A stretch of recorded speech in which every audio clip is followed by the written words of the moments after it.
bit about what are often referred to as, what would be the term?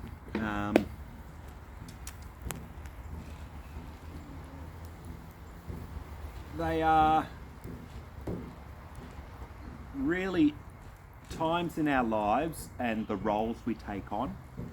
And during our journey, we actually have archetypes of personality that we take on at that time. In shamanic work, we talk about the journey all the time, but the journey is our entire life. It's our from birth right through to the grave, and even then beyond. And while we're walking the red earth today, we're actually given the opportunity to learn different things at different times. And part of that is accepting our archetypal roles, either at that time or as our calling in life. I wanted to use today, just as some examples, actual tarot cards. Now, the reason I use tarot cards, and you might think, what's that got to do with shamanism? Tarot cards actually grew from the original shamanic teachings about the journey and the archetypes that we all live. So these are actually very symbolic of some of the concepts that I'll be talking about. So I'm going to pass these around. Feel free to have a look. The first lot really of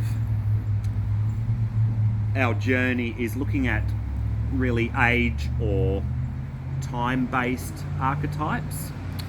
And what I'm talking about there is childhood, going into youth, into adulthood, into later adulthood, and finally into the aged, where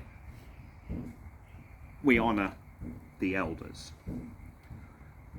Within tarot cards, that's actually represented through the Page of Pentacles, or the Page of Swords, or the Page of Cups, Page of Wands, which represents youth, childhood. Then we move into the Knights, and the Knight period is really young adulthood, so from about 15, 16 upward. Then we move into either King or the Queen, and that's representative of mainly being head of the household or heads of the household and managing your own household. So that's what the Kings and Queens represent. Now, each of these have, as I said, either Pentacles, Wands, Cups, or Swords, and they're reflective of different aspects of your personality. And a wise person will actually address each of those areas. The Pentacles represents finance, money. The Wands is all about work and having work that is meaningful. It's not just doing it for the sake of doing it. The Swords is all about leadership, strength, and protecting your family, your community. And finally, the Cups is all about the emotions and being in control of your own emotions. Now, each of these times or periods in your life, you're actually learning about those things. And so that's why these represent a particular archetype for that time in your life. Does that make sense? Yeah. So I'm going to pass these around. Just have a look through those. These are really all the Queens and Kings. Now,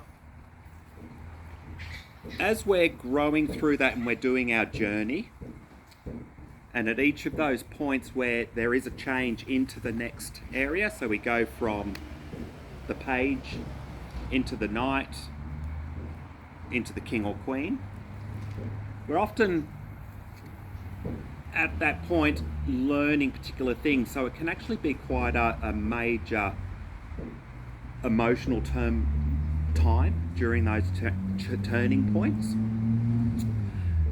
The cards also bring in some of those messages for those times.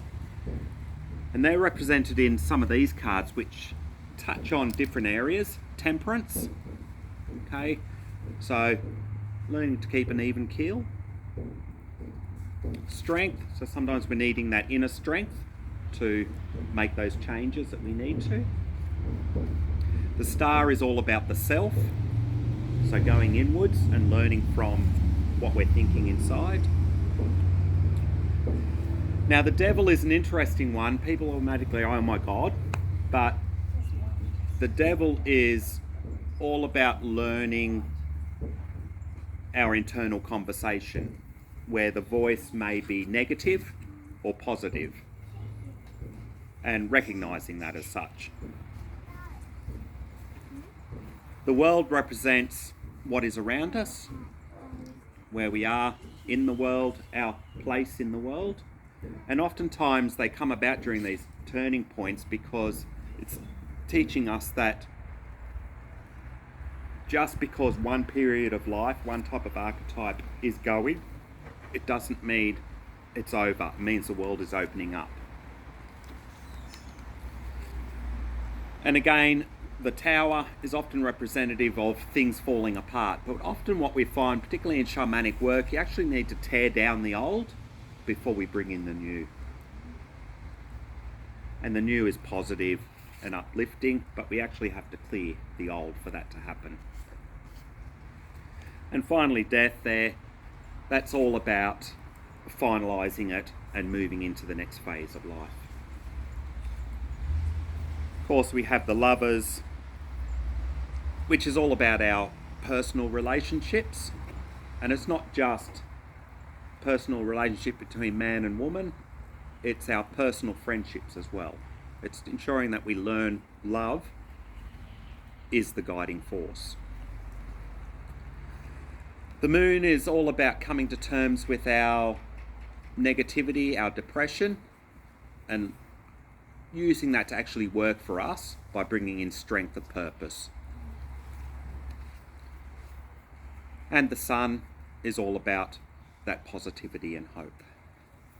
Pass that forward.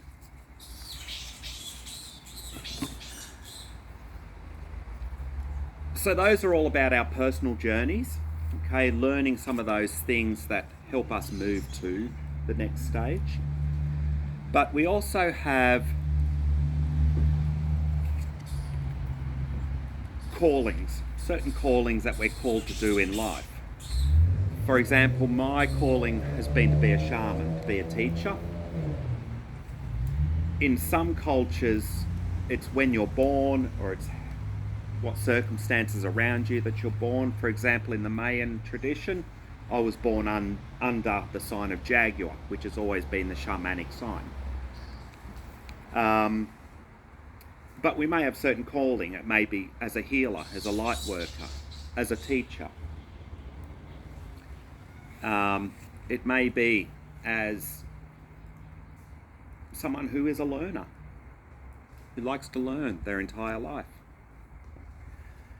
The cards also teach us some of these, and they are as follows. The Emperor is all about the chieftain, the leader. So leading the tribe, leading your community. And some are called to do that. That's their calling in life. As is the Empress, but in the female form. Yeah. Then we have the Magician. Now the Magician is the shaman. They're the ones that manifest, they create, and they teach. And they're usually tied very closely with the Hierophant as well. Now the Hierophant is more on a spiritual level, so that connection with the divine, connection with the Creator. So the Magician and the Hierophant often work together, particularly when it comes to those born under the shaman sign. But they actually work in all of us as well. And that's what the idea of the shaman is, to teach people that we're all blessed with that ability. We're all blessed with that connection with the divine, and we can all manifest whatever we choose, providing it's for the greater good. The High Priestess also comes into effect there with much the same emphasis, but the High Priestess is actually all about healing, so the calling for healing. Often doctors, nurses, and even our energy healers, they're all touched by the High Priestess. That's the archetype that they fall under. The High Priestess is also an interesting one because it's about the feminine wisdom. Now, the feminine wisdom is all about healing. Now, for a long time, our world has actually been ruled by the masculine. The beauty of the feminine being brought in through the High Priestess is that we actually get to heal the world now. And that's what's happening more and more. Now, there's a couple here that are interesting because they're important, but they may sound horrible. The first one is the Fool. And the Fool represents every single one of us, because we have to recognize that we actually know nothing. We never actually learn anything until we are humble enough to realize that we know nothing. Wise people will tell you they have never stopped learning because they're in the Fool energy, and they'll always stay in that Fool energy because they are wise, because they realize that learning never stops. The next one is the Hermit. Now, the Hermit is very, very important because the archetype of the Hermit is all about going inwards, and that's where shamanism works from.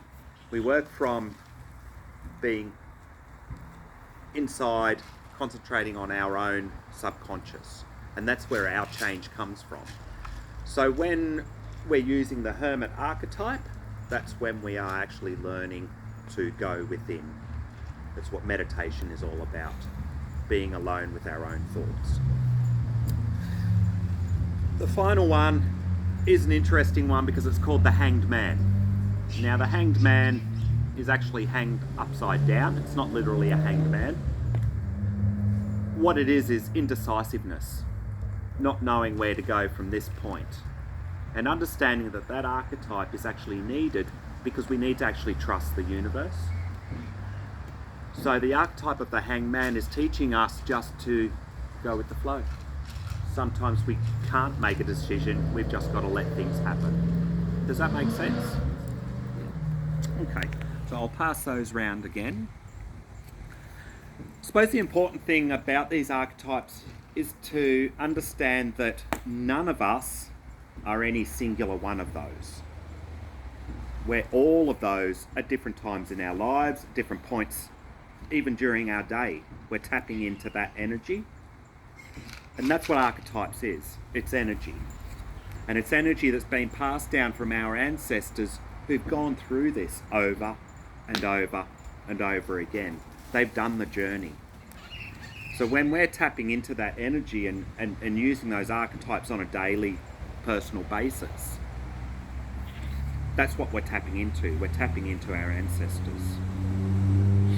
So thank you for listening. I hope I didn't bore you too much. Aho.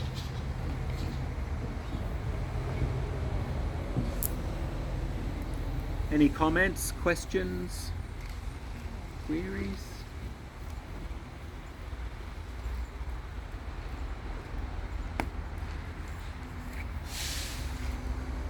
Just on the tarots, the original tarot actually came from ancient Egypt, and the word gypsies, where tarots are most associated with, come from Egypt, so the gypsies. So they've actually, it's travelled from there. The original